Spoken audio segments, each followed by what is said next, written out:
Once upon a time, in a small village, Holi was just one day away.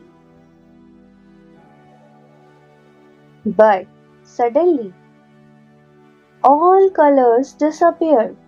The gulal was gone. Flowers lost their brightness, and everyone looked worried.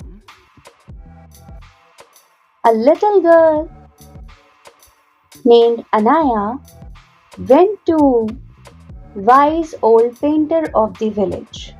He said, colors hide when people forget love and happiness. So Anaya decided to bring everyone together.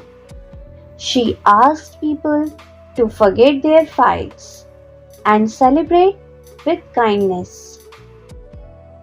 Slowly, smiles returned.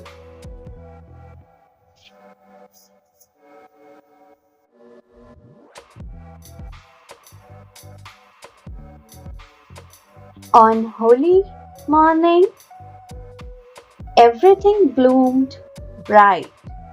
Colors reappeared everywhere, and things started becoming normal again. Anaya smiled. So, the moral of the story, when hearts are filled with love and forgiveness, life becomes colorful.